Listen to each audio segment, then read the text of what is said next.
Next, we're going to be talking to Virgo. Hello, Virgo. And get some tea here.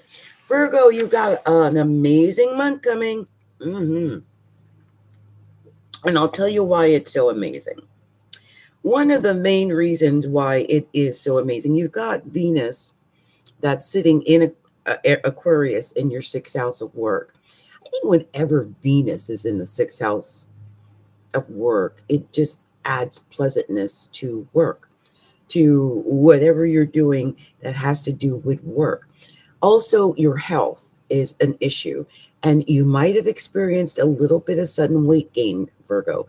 This is because Venus is in the sixth house, and it's saying, Venus is indulgence, it's decadence, actually. And so I can see where you Virgos may have been indulging a little much, maybe a little too much. And so take this month to maybe clear that out. But it's pleasant, Venus is pleasant. And so it just may be too many sweets or too many goodies or overeating in some way. So if you fix that, you can heal that. You'll be beautiful. You'll heal your health. It's a good thing. Enjoy it while you have that. And it's going to be in the sixth house till near the end of the month when it goes into Pisces. Now, speaking of Pisces, there is a lot of emphasis in Pisces in the month of March because, well, March is Pisces month. And this month has been a very Piscean month. Right now, and even as I give this reading, Mercury is retrograding in the sign of Pisces in your seventh house of partnerships, retrograding. What I would do if I were you, I would use this time, Virgo, to go back over and review and renew old partnerships. And here's the thing. Old partnerships may be reaching out to renew with you. Are you ready for that? I'll give you an example. My daughter is a Virgo, and she has someone that she dated 10 years ago who has not let go. And she's married and has been married for many years. And that just shows how sometimes Mercury makes you remember and revive and review old things. And so I'm hoping that this person, realizes, wow, that was a long time ago. It's so funny to think that we've been in Seattle almost 10 years. So that's the renewing, reviewing, reviving, rejuvenating, regenerating. A lot of that is going to be happening for Virgos in the seventh house of their partnerships. And that could be business partnerships. That could be actual partnerships like your marriages, or maybe you are divorced, right? Perhaps your ex might show up. Or it could be just rejuvenating your actual marriage that you're in right now, and putting the emphasis on your partnership and marriage that you're in right now. Use this time to revive your relationships and rejuvenate them and put life back into them, because you can do that when the sun is in the seventh house. Now, I want to say this. Neptune is there, and it was right on that new moon on the 6th of March. And so over the last week or so, you might have felt some of that nebulous of Neptune, like some kind of confusion. The funny thing about Neptune, it can come out in several ways. It sometimes can come out in confusion and lies and deceit, and nebulousness and all that type of thing. But sometimes it can come out in like glamour, like almost extra romance, achieving, because I'm thinking about partnerships, right? So it could be where you're achieving the ultimate in like your partnership expectations. Perhaps you've got this, I want to say, almost spiritual relationship with your partner.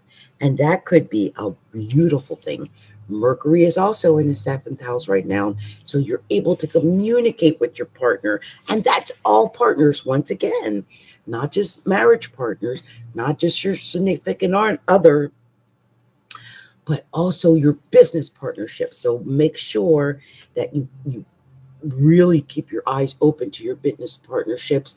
Don't let anything sleep on you, because Neptune is there and you could miss certain things that you would not otherwise miss. One of the other areas of emphasis for you guys in the month of March, Virgo, is that Chiron is in Aries. And there's going to be a full moon in Libra on the 20th. And so there is some emphasis going on here between your 8th house and your 2nd house. And what that's telling me, the 8th house, where this Sun in Aries is going to be on the 20th, and where Chiron is an emphasis of where perhaps other people owe you money. And so if you're due money, hopefully you'll get that money, because Chiron heals where it goes. There's wounds, yes. Perhaps you've been owed money for some time, and now it's being highlighted. But I'm hoping that this Chiron, along with the sun coming in on the 20th, and that full moon really being highlighted that day, just may jumpstart or jump kick money owed to you, or money coming to you from outside sources. And this is really indicated because the full moon is in the 2nd house. And that means the money, well, that's the moon, your emotions, and hopefully some joyful ones on money, in your actual receiving of money and what you possess. And it's Libra. And so Libra in the 2nd house, if it's, well, partnerships again, I'm thinking it's coming from partnerships. But the other thing is that it's Libras tend to mediate and negotiate, and they're willing to compromise and to do things to just to smooth things over. So you might come up with, someone might come up with a plan like, I tell you what, I can't give you all of the 10,000 I owe you now, but I'll give you 5,000 on the 20th or the 25th, and I'll give you the other 5,000 on the 15th of April. Well, if someone makes you a deal like that, take it. Okay? Because money is money, and money is coming, and I would take the money. Also, you've got some changes going on in your house of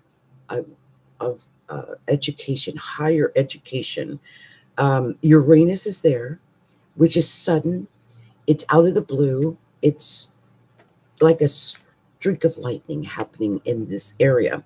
And Mars is also there in the higher learning house. I don't know if you're in college or if you're in a university, but I could see where that could be an extra push. If you've got something that has to do with college or university, I could see where that would be an area of emphasis this month. With Uranus going there, it's going to be there for the next 7 years.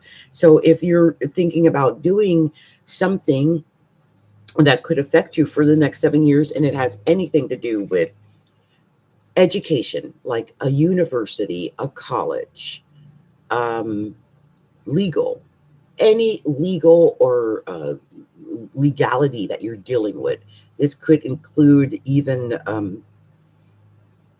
like travel, even if it has to do with things like passports, green cards, visas, that type of thing. Political things, if you're involved in political work or government work, this is indicated there. In-laws, anything to do with your in-laws, this is highlighted there. And I'm just a religion, all dogma. So like if you're religious, if you belong to a church or a sect, that's highlighted there. You could be changing in all of these areas.